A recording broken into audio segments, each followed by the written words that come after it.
Hey everybody, welcome into the back room. I'm Andy Ostroy. We have Dylan Douglas with us today. We'll chat with Dylan in just a second, but first, thanks for tuning in. We appreciate you listening, and we'd love to hear your comments. So email us at backroomandy@gmail.com and or post on our social media, and we'll read some feedback next time. And if you like the podcast, please rate and review and follow or subscribe, and you'll be notified every time we post a new episode. All right, let's get to Dylan Douglas. He's a 2022 graduate of Brown University and has spent much of his young adult life working on a variety of political campaigns and grassroots movements. During the 2020 election, while still in college, Douglas served as deputy campaign manager for a high-profile congressional race and later co-founded a progressive political action committee called Make Room, aimed at, quote, making room for young, progressive, generational candidates. In the summer of 2024, Douglas launched the political program Young American with Dylan Douglas on SiriusXM, designed to engage Gen Z and other young listeners in the lead-up to the highly anticipated November elections. Originally intended as a limited series, the show has since been picked up to run indefinitely. Beyond domestic American politics, Dylan is a passionate advocate for dyslexia awareness, having struggled with the learning disability for much of his life. He is also an amateur historian. Dylan, welcome into the back room. Andy, good to be in your back room. Happy to be here. So, you're 24, you graduated from Brown University, you have a hit SiriusXM political talk show. When and how did you first get bit by the politics bug? Well, so I studied history. So it's funny. So, I mean, history is, in a way, a sort of study of the politics of the past, right? Mm-hmm. And politics in itself, sometimes a study of human behaviors. You almost boil it down to this, like, very, very, naturalistic thing. But for me, politics, it has to come down to Trump. I remember 2016, I was a junior in high school, and I knew nothing about politics. Didn't even know about the Senate or a Congress or I mean, obviously we all know that there's an American president, but outside of that, I knew very little. And I had to take as a requirement a civics class. So I thought I'd take it, I had to take it, but I thought it'd be maybe exciting. It's an election year. Mm-hmm. We're about to have our first female president, or so we were told. And so we took the class, and at the beginning of every class, we had to read the New York Times the night before, and we discuss current events. Mm-hmm. And of course, all of us wanted to talk about Donald Trump, because at that point, he was now the nominee for president. From kind of all of us, this was our first time sort of really thinking about ourselves in a broader sort of civic, political world. And he was saying all these crazy things, and it was exciting, if not scary, right? And so we wanted to talk about it, and the teacher, we didn't really, especially because we don't have any of the answers, we looked to our educator for the answers, she wouldn't really want to talk about it. And the way she kind of, at least instilled in me, was this idea that Trump was this fad, this rip in the political fabric of American politics that was going to repair itself immediately. We're about to have our first female president. And so why talk about something that'll be gone tomorrow? Mm-hmm. And I always look back at that, because here we are a decade now later, and Trump is Time Man of the Year, of course, and going to be our president for 4 years, supposedly. Could be longer, we'll see. So that was really, not, even besides being that my first interest in politics, it was the first time that I realized growing up that the adults don't always have the answers. And I kind of felt lied to. I was told that we were going to have Hillary Clinton be our president. And then even before, and you get into like the policies and you start to form your own political identity, you're raised a certain way. And I would hear the things he would say, particularly the things he would say about women.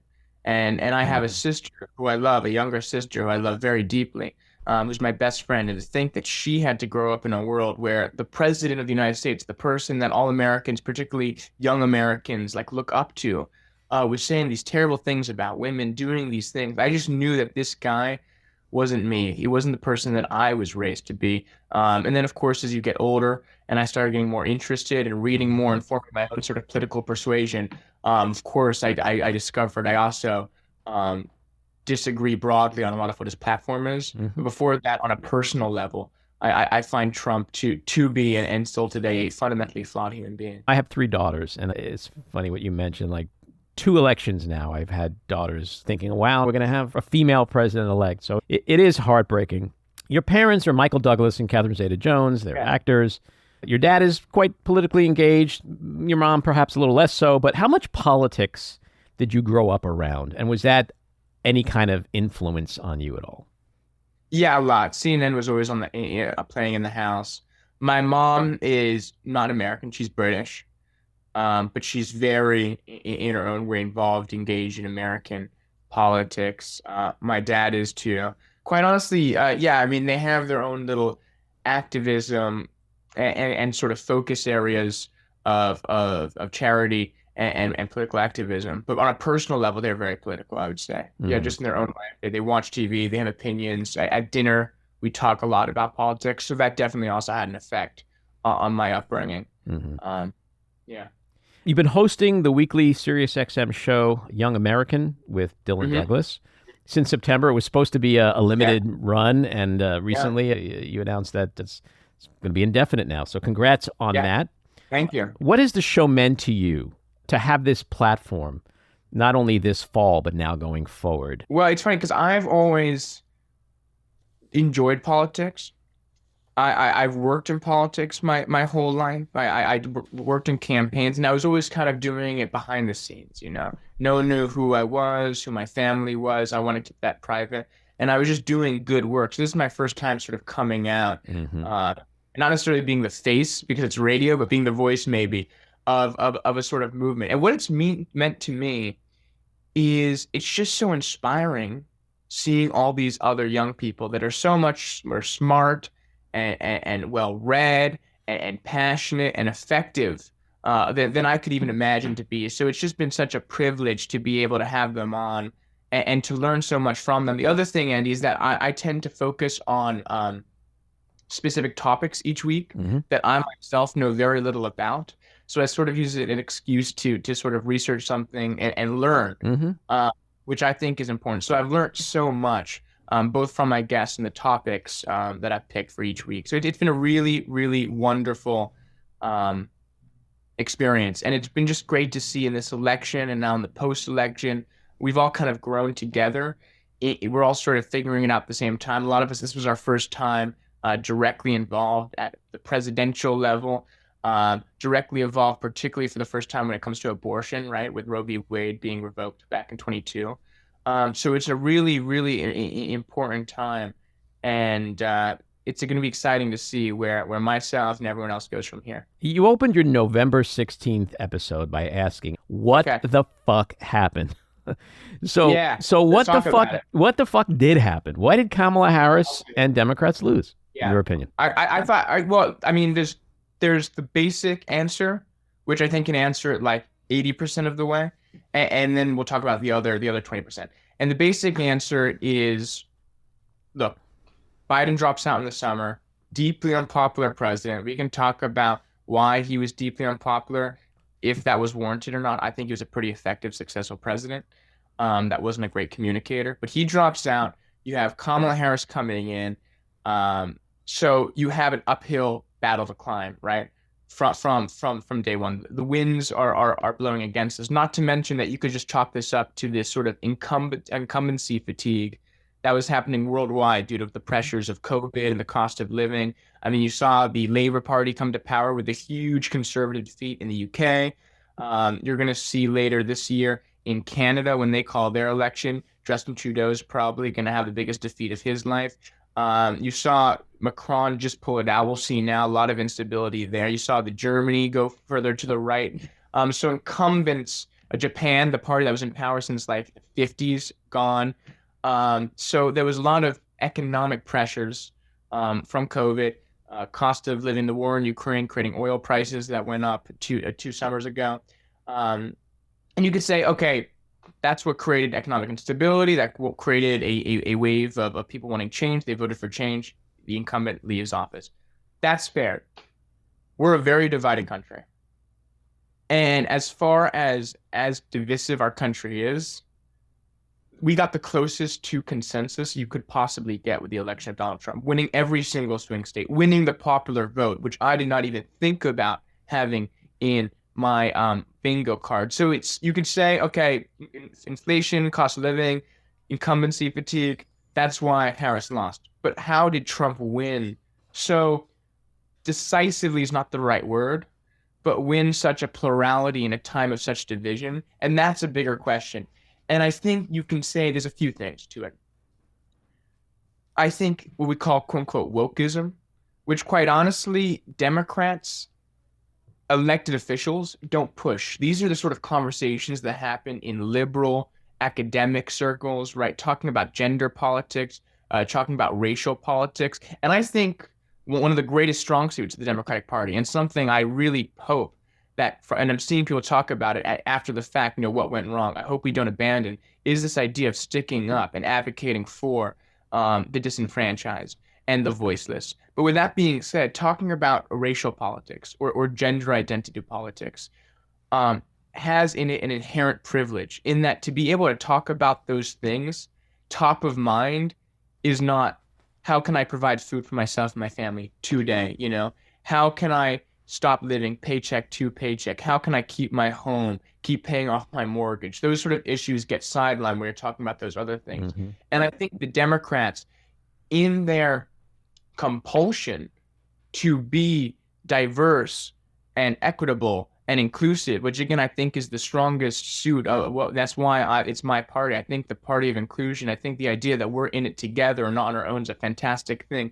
In doing so, a lot of people, including many Black and brown Americans, said, well, if you're wasting breath talking about this one identity, you're not talking about me. And I think that was particular when we talk about the gender divide and when we talk about men voting for Trump, and particularly white men voting for Trump, is that in Democrats trying to appeal to all groups specifically, they almost alienated a silent majority. So I think that's a big problem. And the other thing is that, look, Trump, if you look at his career, he will go down in history as the best con artist in American history. And it's not just him as president. If you look at his business career, how he was able to over leverage his businesses, over leverage his buildings to get better bank loans, fraudulent stuff. I think the truth is, and this is not a criticism of the American people, this is a praising, quite honestly, of Trump's innate ability to con. Mm-hmm. And a lot of Americans were con. And so I say for us, the Democrats, look, our product isn't broken, but the brand needs to do better. We need to do better at selling the product because that's Trump's great ability.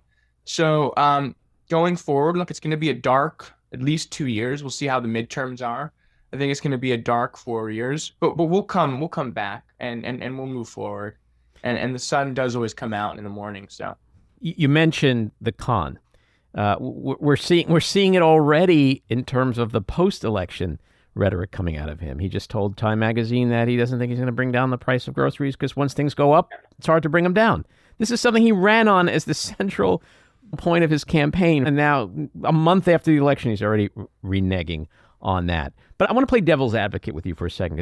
Because I found it interesting that in your 80-20, you really didn't mention sexism and racism at all. And so was it really, it's the economy, stupid, or is it possible that people continued to say it's the eggs, it's gas, it's housing, it's inflation? Because that's a lot more acceptable than saying it's because I was a sexist and a racist and I just couldn't vote for the black lady. No, it's totally about the eggs and the economy. And I do not think, a lot of Democrats do say it, that America's fundamentally racist and sexist. There's racism and sexism in our society. There's racism and sexism in all society. There's prejudice in all societies. With that being said, though, I think the angst and the price of gas and the meat and potato issues is what got, again, that incumbency fatigue. That's what got Trump over the line, just as it got Keir Starmer over the line in the UK. But what made this such a blowout to me is that I find, and this is particularly when we talk about it was a gender election, right? And when you look at it with men and how they voted, I think that there's a lot of men out there that aren't necessarily sexist or not necessarily homophobic or racist, but when they see a campaign website, which Kamala Harris had, that did not have a white man on it, they feel they feel that their identity is not being represented. Why should I vote into a system, particularly then when you have another candidate that's doubling down and forming an entire campaign on I'm going to help the white man, you know? I feel like when you have a campaign like the Republicans did, that's very racially charged, subconsciously very gender charged when it comes to like protecting the man, that macho energy, Democrats had to play a little bit of defense there. You know what I mean? Because if you have, it takes two to tango, right? You have two campaigns. If one campaign is heavily playing into the gender stuff, like Trump did, right? Going on the shows like Joe Rogan, like the Logan Paul, which are these like kind of like big dick energy, macho, bro shows, bro culture. Yep. Democrats had to respond to that, and they didn't. And they lost a lot of male votes, as we all know. But saying that their margins with women, of course, women voted for Democrats in higher numbers as expected than they did Republicans. But we thought it was going to be 70%. It was more like 62% of women voted for Harris over Trump. And then when you look at race, which is when it comes to black and brown folks, should be the core of the Democratic Party, Trump made historic inroads, literally winning 50% of the Latin American vote. And it's funny because it was doing polls too, and it's like Latinx, which is a term that I was taught in school as this new like umbrella term for Latino Americans. Most Latino Americans polled actually find offensive with that word. They find it weird. So I think that, again, and it's sort of interesting because Kamala Harris herself spoke very little, actually this cycle spoke not at all about trans issues, but of course Republicans fixated on that one clip where she mentioned something about it back in 2020. So I find, again, this is not even a criticism of the Democrats. I find Republicans' fixation on these woke gender issues as weird, right? Sure. As Coach also say, it's weird, but we don't live in a vacuum. We don't live in a bubble here. And when people are fixating on that, we have to address it, you know? And the other thing, quite honestly, is that we're living in this time of party realignment in a lot of ways. And we're going to see exactly how those alignments shake out. You know, I think we don't know yet. We need a few more elections behind us to see who are the new bases of each party.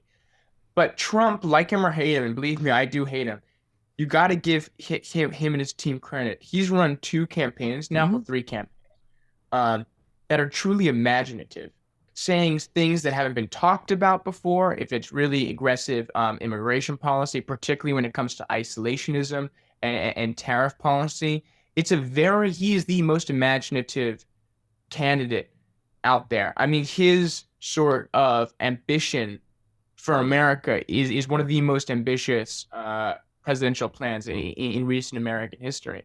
And so you got to fight fire with fire. And if it's leaning more into economic populism, I think the Democrats have to be a little bit more imaginative with their policy platform and also how they campaign. Yeah, well, Democrats are party of the New Deal. This shouldn't be our first rodeo, you know?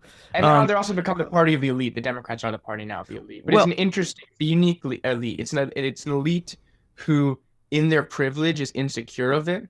So they overcompensate with their sort of activist goals and human rights stuff. And in doing so, it actually, I think, is a disconnect, and it becomes sort of out of touch with, again, what all Americans, Black Americans, white Americans, Latino Americans, women, men, everyone in between just want, which is, like you said, meat and potatoes. They want a good job, a house that they can afford, that they can pass on to their children. No, you're right. It is elitism. It's arrogance. It's branding. It's messaging. But you mentioned young men. I want to stick with that for a second, because that is a problem. That Trump and the Republicans successfully exploited this whole crypto bro dude, faux masculinity thing, this Musk, Rogan culture.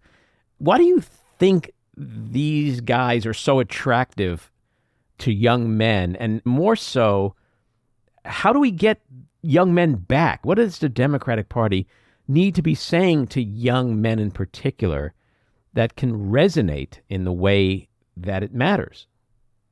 Well, firstly, and this is not even necessarily particular to young men, and I'll address young men, is we got to start talking like real Americans. Like there's been this transition where if you look at speeches, for example, I mean, the American presidency, the speeches that they gave were written to be etched into stone. Like, 7 years ago, our founding fathers, the Gettysburg Address, all these amazing speeches. And then Trump comes along and he rips. And it's very, very effective.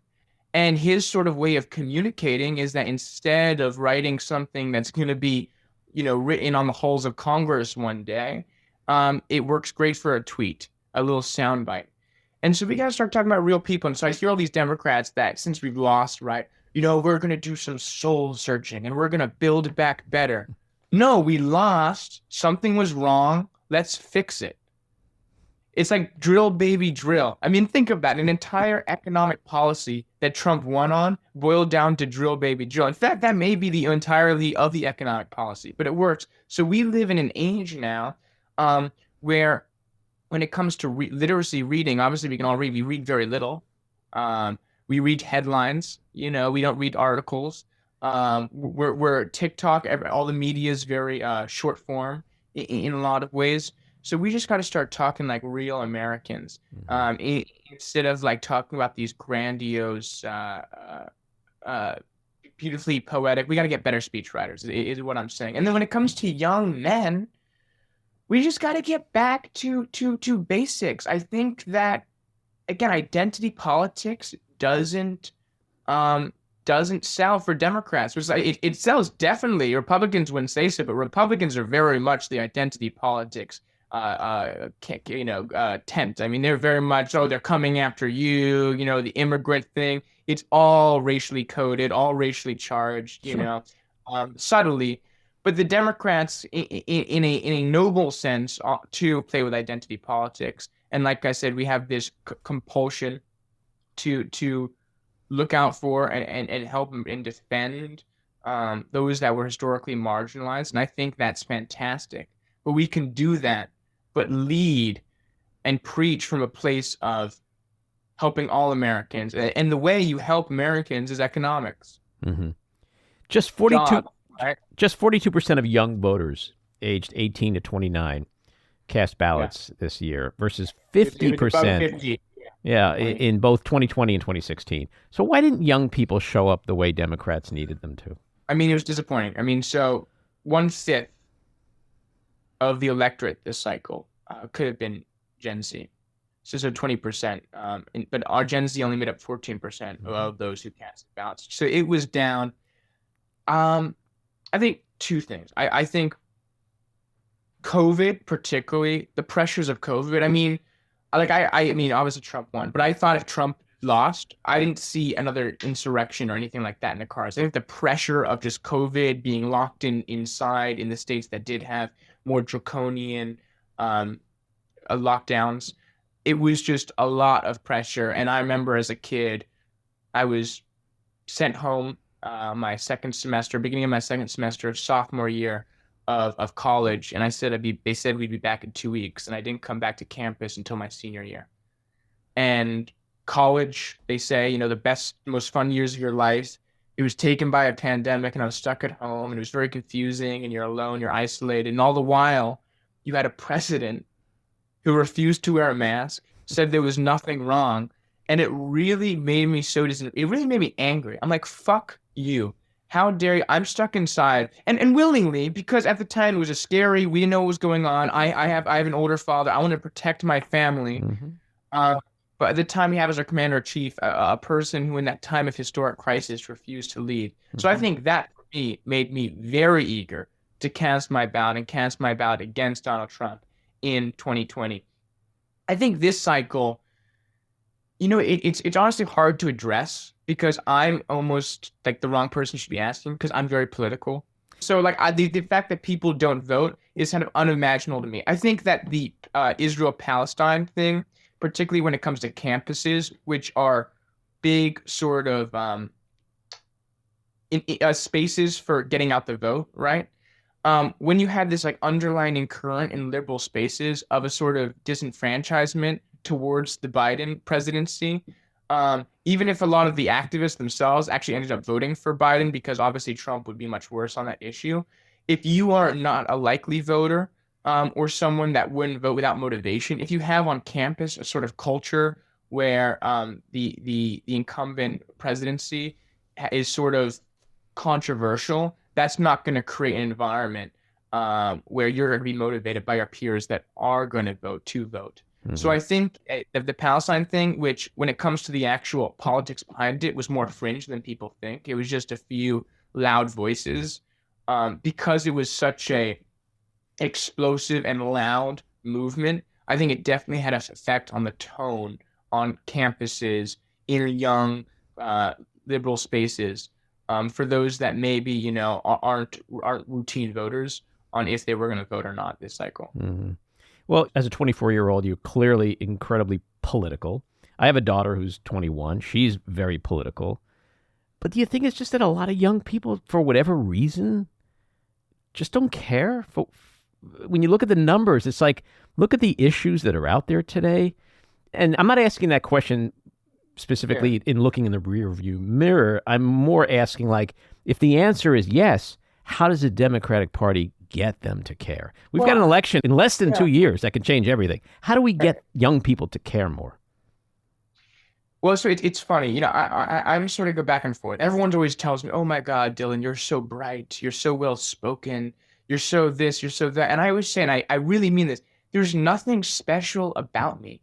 We just live in a very hyper-political society where being like up to date and having opinions is like uplifted and sort of championed. I may sound like your parents now. I'm going to tell you, there is something very special about you because you do care. You're very political. I appreciate that. But we could talk for hours about any given number of policy issues, foreign policy, domestic, and we could probably like throw out all these facts and figures. And then I know my friend who knows every single baseball player's batting average. Right. And I'm like, that's freaking impressive. Sure. You know what I mean? So but it ain't going to bring down the cost of eggs, though. Correct. I think there's two things. I think that we live in a representational democracy where you vote to then, in theory, tune out and hope you voted the right way, and that guy goes or woman figures shit out for you. You know, we're not a direct democracy. We don't have referendum on every single issue. So I think right now the fact that we're so politically engaged is a symptom of how flawed our democracy is, because we shouldn't have to be this invested. We should be living our lives and focus on other things, because the people that we elect to do their work should be doing their work and doing it correctly. But that's besides the point. I think, honestly, my generation is more active, politically engaged than others. And it's because we've grown up with a social media ecosystem which is designed to target in the most inflammatory way the most extremes of both political spectrums, right? I mean, I remember I was 11 years old, 12 years old, and I saw on YouTube an ISIS beheading. I saw someone get decapitated. And that was like crazy.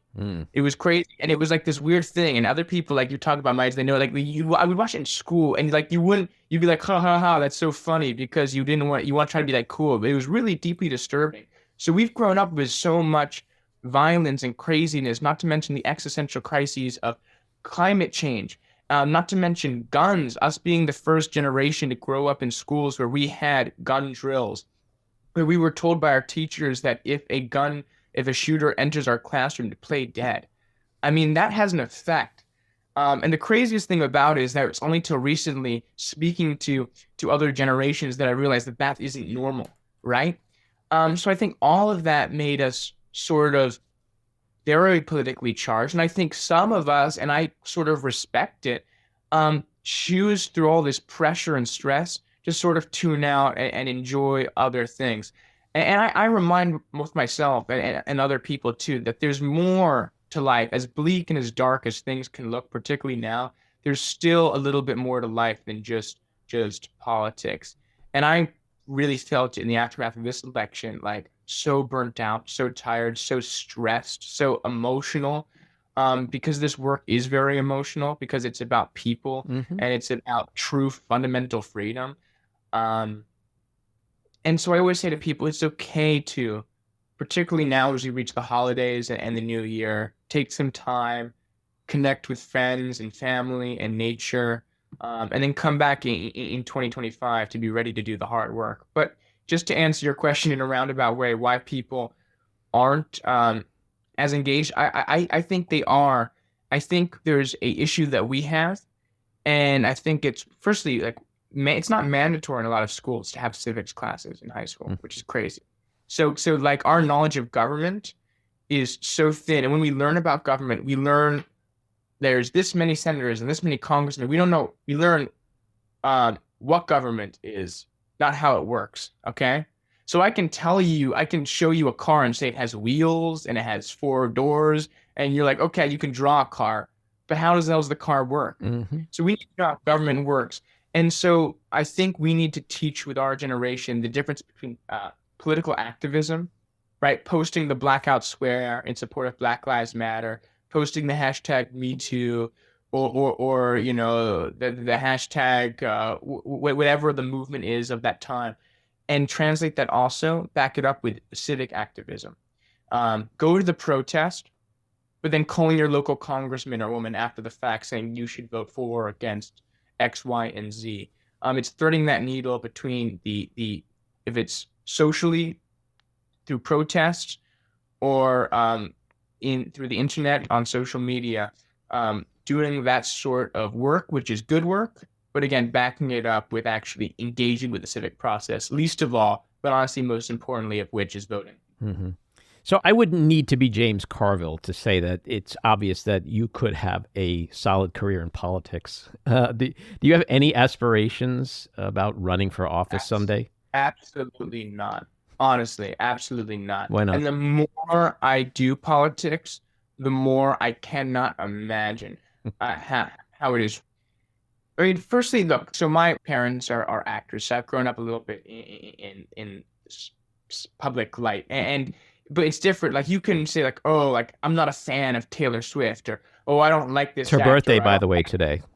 Oh, happy birthday, Taylor Swift. Wow, you really know all your facts and figures. I'm going to have to say my co-producer, Maddie, gave me that little bit of information. Okay, because you have daughters too, but, and you may not like them or their music, but you don't hate them. Politicians, by the nature of being to whatever team you align, right, whatever party, 50% right now of this country, if not more, hates you.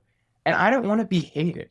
I do not want to be hated. Not to mention that I think there's so much work to be done outside of having the fancy title and the big desk and wearing the cool suit to be done. So I have no desire whatsoever. It's also, I don't think it's very healthy. I mean, you look at politicians and I mean, Mitch McConnell's like 80 years old. I mean, 80 is no spring 80, he's like 180. Well, he's 80 years. He's actually, Mitch McConnell is 2 years younger than Mick Jagger. So let that sink in. So I'd much rather be a rock and roller than a senator. You know, when you think about it from that perspective, that is pretty fucking startling, in my opinion. Shocking, right? Yeah. You have dyslexia. You've been very public about that. Yeah. How has that shaped who you are and how it may have impacted your political journey? So I was completely illiterate at 11 years old. Couldn't even spell my name. And I was very forced. I went to a school called the Windward School in Westchester that focused in a learning-based disability. And I have a teacher there, right? It's a school for dyslexia. And she told me, she's like, you're the most dyslexic person I knew. So I was like king of the dyslexics. And thanks. It changed my life. It changed my life. I would not be anywhere without that school. But I think it's helped me because I can't, even now, reading's very challenging. And when I was 11, I was completely illiterate. The only thing I had to express myself was my voice. That was the only way I could communicate. Texting, like if I ever email you, like it's just the spelling's just my spelling is atrocious.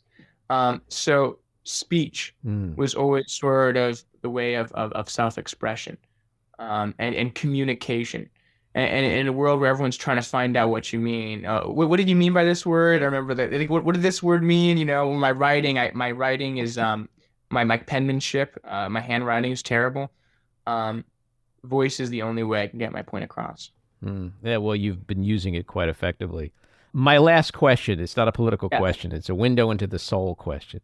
And in honor of our birthday girl, Tay-Tay, today, it's a music question. So give me your top 5 musical artists. I thought you were going to ask me my top 5 Taylor Swift songs. I'm like, you got the wrong No. guy. You got the wrong guy. Cruel Summer. Yeah. My top 5 musical artists. Yes. The Talking Heads. Oh, okay. I love the Talking Heads. Mm-hmm. I love the Rolling Stones. Mm-hmm. I love Billie Eilish. I love Marvin Gaye. And I love, trying to think of a good, I just said so many good ones. Green Day. I like Green Day. All right, that's a good list. What are your 5? I'm an old guy, so for me, it's the Beatles. The Beatles are over here, and then there's everyone else. By the way, if What's you your favorite Beatles song? Let It Be. Let It Be. And if you like the Beatles, there's a great new documentary called Beatles '64 when they first came to I've seen it. America. It's really great. Did you see Get Back? I did. Yeah. No, I was one of the people that were like, 8 hours was too much. Give me like another 28 hours of that. Oh, really? I thought 8 hours was too. It became a little bit like I felt like I was like watching like a prison experiment. No. It's like 4 hippies in a cage, all strung out on heroin. No. You see, I was the opposite. I was like, hey, George, can you just light that cigarette slower? Like I wanted to see every little morsel. But I'm with you on the Stones, Jimi Hendrix. You know, I'm more about genres. It's an impossible. I ask this question a lot to people, but it's a question I find personally impossible to answer because there's rock, there's pop, there's folk, there's rap, there's Latin music. I love world music, Maná. I love reggae, but it stops and starts at the Beatles. You play? I play the drums. Nice. Yeah. So what I do is I just often throw on some music and just play along. I pretend I'm Ringo. Play bass, piano, and drums. A little bit of drums. Have you been in a band? Yeah. I was in a band in high school. Still in a band or no? No. I mean, I'm just kind of. I play a little bit in New York with some buddies of mine here and there. Mm-hmm. No. Nothing big. Well, let us know when you're gigging, and we'll promote it and attend.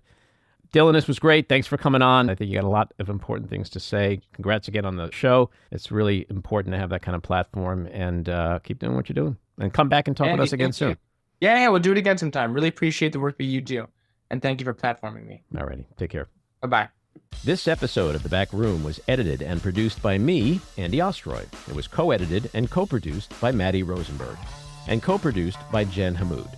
Our theme song was composed by Andrew Hollander, and our logo was designed by Cricket Langell. And special thanks to Patricia Wind. Please take a moment to rate and review the podcast, and also follow or subscribe. Until next time, keep your eyes on Washington, Hollywood, and your own backyards, and have a great week.